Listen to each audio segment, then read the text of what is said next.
We're here to say that once again, the Armenians, the ethnic Armenians in Armenia are going through a genocide. It's an ongoing genocide that's being perpetrated. That is Gasya Abkarian, a California judge and advisor to the Center for Truth and Justice, a U.S.-based nonprofit that, in a historic move this week, formally asked the International Criminal Court to investigate Azerbaijan's leaders for genocide. It marks the first such petition to the Hague Tribunal since Armenia joined earlier this year.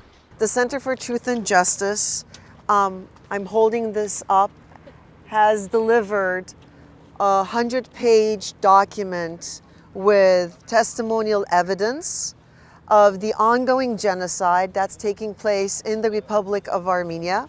For the first time ever in Armenians' history, we are asking a court to actually take steps in order to stop the ongoing illegal occupation, the forcible deportations, the beheadings, the false imprisonment, the attacking and targeting of civilians and civilian infrastructure within the borders of the Republic of Armenia.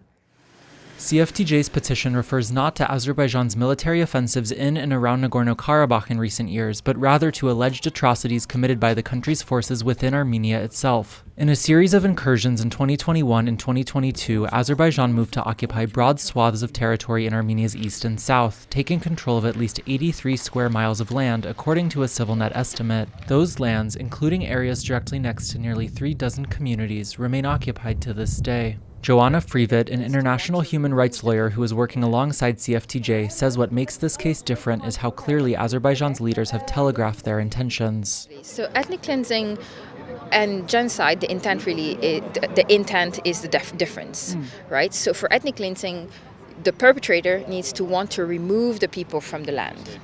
Whereas for genocide, the intent must be to destroy the people. I must say this was actually quite unique for a genocide case that I worked on, is that the intent is so clear. President Aliyev himself in 2015 said in his own words, "You leave our lands or you will die." CFTJ didn't initially plan to call on the International Criminal Court to investigate Azerbaijan for genocide in Armenia. The organization was formed in the immediate aftermath of the 2020 war, when a group of mostly US-based lawyers got together to begin documenting reports of war crimes and grave human rights violations in and around Nagorno-Karabakh. In the course of less than 4 years, CFTJ has trained more than 150 law students in both Armenia and Nagorno-Karabakh in how to collect first-hand testimonials of atrocities, allowing the organization to compile evidence which can then be brought in legal proceedings. The purpose is to collect objective testimony and evidence.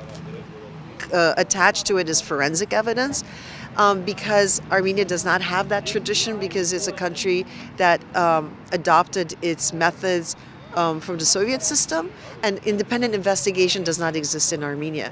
And we knew that independent investigation was going to be crucial in order to bring the atrocities to the attention of different courts, world courts, any court.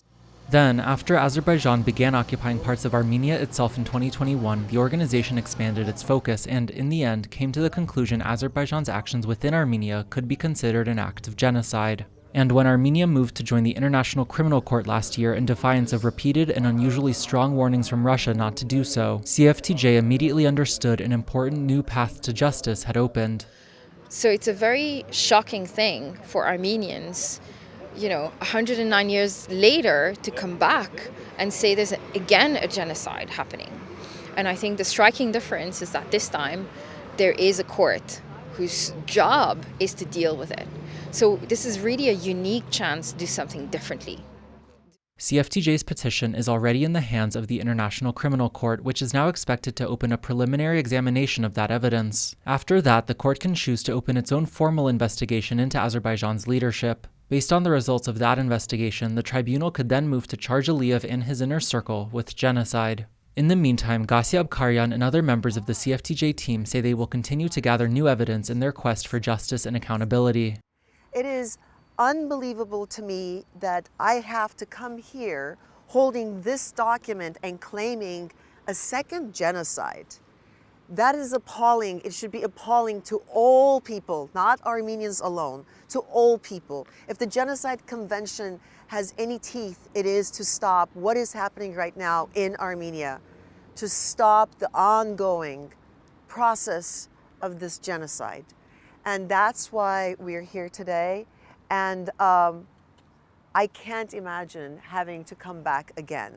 But we will come back again and again to bring other crimes to the ICC unless this stops now.